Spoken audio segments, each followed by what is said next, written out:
What's going on, everyone? It is that wonderful time of the year as we get ready to enter the NBA training camp, and the Los Angeles Lakers have signed 4 guys to an Exhibit 10 deal. Now, these are just guys that are coming in on just training camp deals. Don't expect any of these guys to actually make the roster or be a part of the team. I know the Lakers have the 15th roster spot. My guess, and I think that this is a very good guess based on what the Lakers usually do, is that 15th roster spot won't be filled. My guess is that they wait for either a trade or somebody to get bought out that makes some sense, or as we move into the playoffs, kind of like what we did this past year, it's like, oh, well, we could use another shooting guard or some spot at that depth. We could use another center, maybe a bigger body center, whatever the Lakers need. I think that they'll kind of figure that out throughout the course of the season and then fill that 15th roster spot. So none of these guys very likely are going to make the roster, but a lot of these guys have a very interesting trend here, and that is guards. So first off, you got Scotty Pippen Jr., many of you I'm sure are very familiar with. Came out of Vanderbilt. Lakers have him on their current roster for the G League team. He's 22 years old, 6'1". He is a guy that I really do think eventually has the potential to make the roster at some point.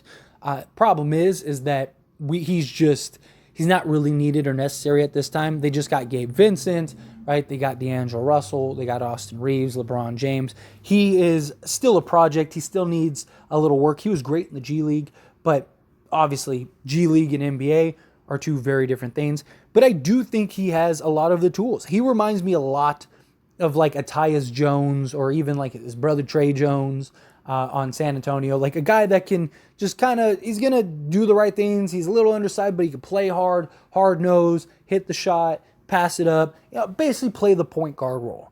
I think he's a guy that could very well find himself. I don't think he's starting level point guard, but I could see him as just a solid quality backup, maybe even borderline. Like if you like kind of how the Grizzlies with Tyus, right?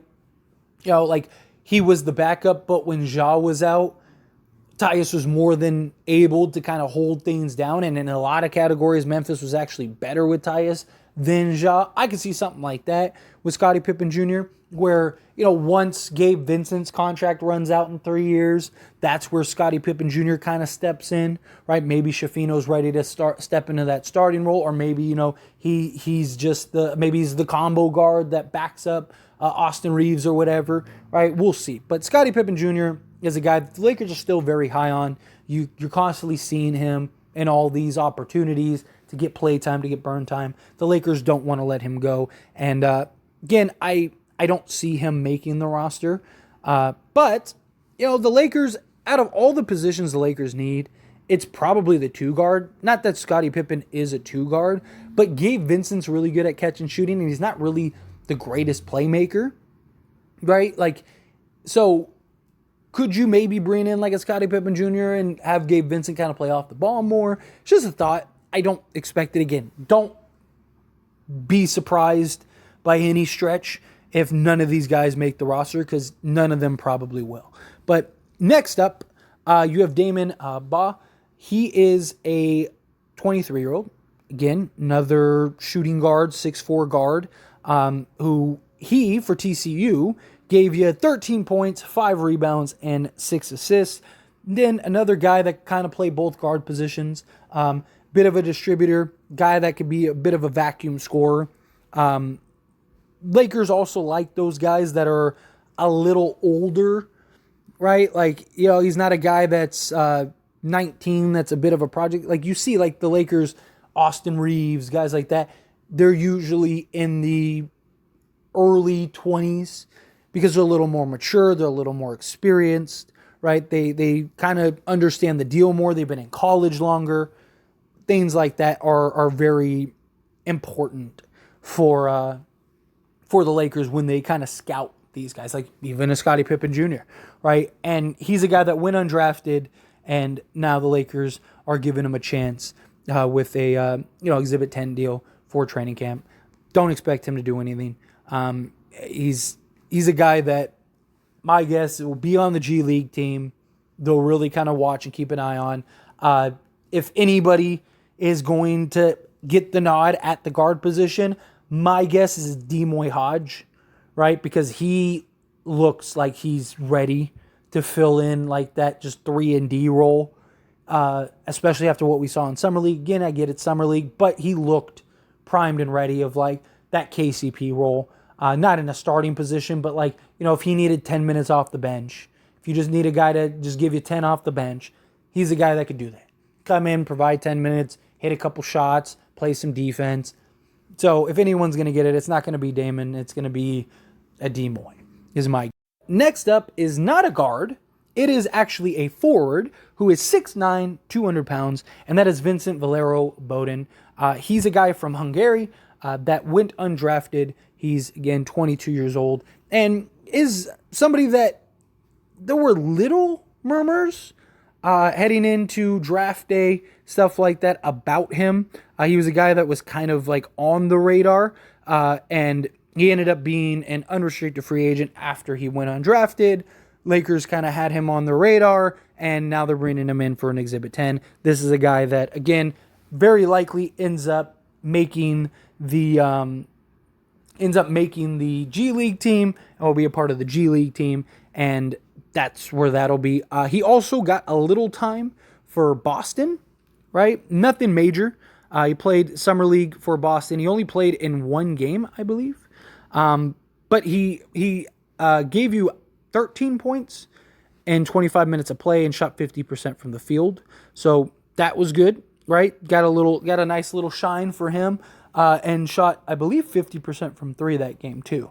But again, not a guy that is super expected to do anything, especially with this Lakers roster with all the depth, all the size, all the wings. Like, the last thing they need is a Vincent Valero, although he is a guy that could maybe be like a Cole Schweider replacement at some point, right? I know a lot of people were high on Cole Schweider. I was at one point until I saw just the disappointment that there was this year, and then I was like, all right, like, yeah, move off him, time to move on. But last up is another guy I'm sure many of you are very familiar with because the Lakers have been connected to him for quite some time since the 2022 draft. Again, Bryce Hamilton, another UNLV alumni. He's still 22 years old, 6'4" size, 205 pounds. He is a guy that before Damion Hodge, I actually thought Bryce Hamilton had a chance to, at some point, be that kind of two guard for the Lakers to an extent. I don't think he was going to be like a starter or anything like that, but I do think he was a guy that maybe could have made the roster at some point. Damion Hodge just looks like a more polished version of Bryce Hamilton, but Bryce Hamilton is a guy that can get buckets. He's a guy that can put the ball in the hoop. He's a guy that can kind of play both guard positions a bit, though he's more of a two guard. But he's got decent size, 6'4". He can knock down the shot.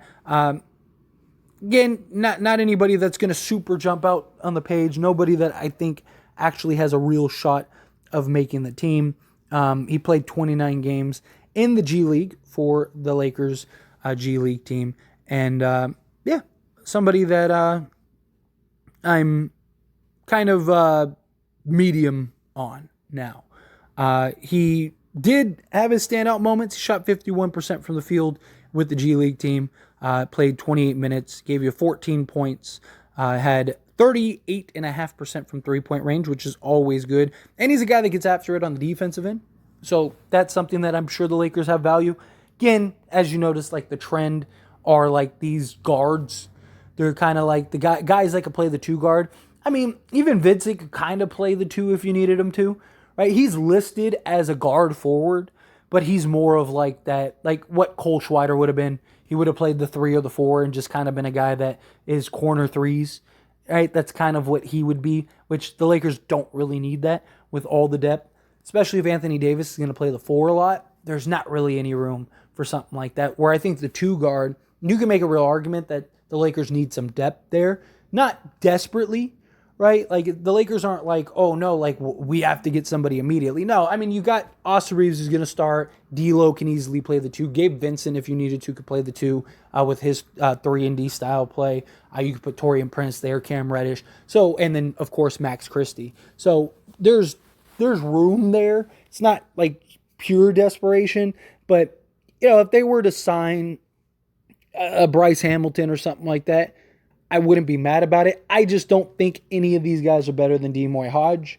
So I don't see any of them getting a roster spot over Demoy Hodge if they were going to do that. I think Demoy Hodge and Colin Castleton have the best shots of making the roster, and I don't think either of them will either. Again, I'm pretty confident that the Lakers are just going to wait, be patient, and see if anything develops, via buyout or a trade.